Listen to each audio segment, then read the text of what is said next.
সম্প্রতি বিশেষ করে লোকসভা নির্বাচনের পরে বাংলায় যেভাবে বিভিন্ন অজুহাতে রাজ্যের নানা জায়গায় মানুষকে পিটিয়ে হত্যা করা হচ্ছে, তাতে সত্যি সত্যি রাজ্যবাসী অত্যন্ত উদ্বিগ্ন। তার চাইতেও বেশি উদ্বিগ্ন রাজ্য সরকারের ভূমিকাকে নিয়ে। এই গণপিটুনি ফলে যে মানুষ মারা যাচ্ছে, তার বিরুদ্ধে রাজ্য সরকারের যে তৎপরতা দেখানোর কথা ছিল, সেই তৎপরতা কিন্তু রাজ্যবাসী দেখতে পাচ্ছেন না।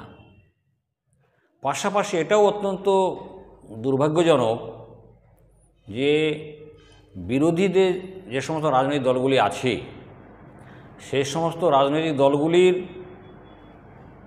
কোনো তৎপরতা, কোনো কর্মসূচি, কোনো কিছু লক্ষ্য করা যাচ্ছে না।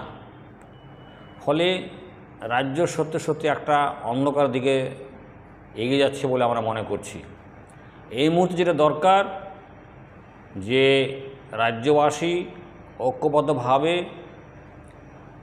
এমন একটা আন্দোলন গড়ে তুলুক, যার মধ্যে বিরোধী রাজনৈতিক দলগুলি এবং সরকার বাধ্য হয় ঐক্যবদ্ধভাবে এই অরাজকতার বিরুদ্ধে আইনগত ব্যবস্থা নিতে।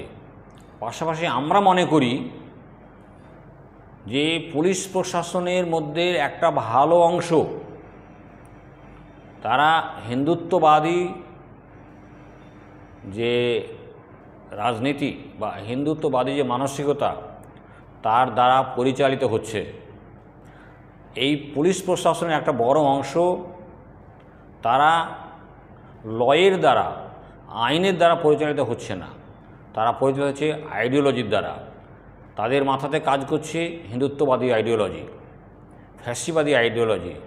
সেই জন্য তারা নানান অজুহাতে সাধারণ মানুষের উপরে এইভাবে পিটিয়ে হত্যা করার কাজটা করে যাচ্ছে।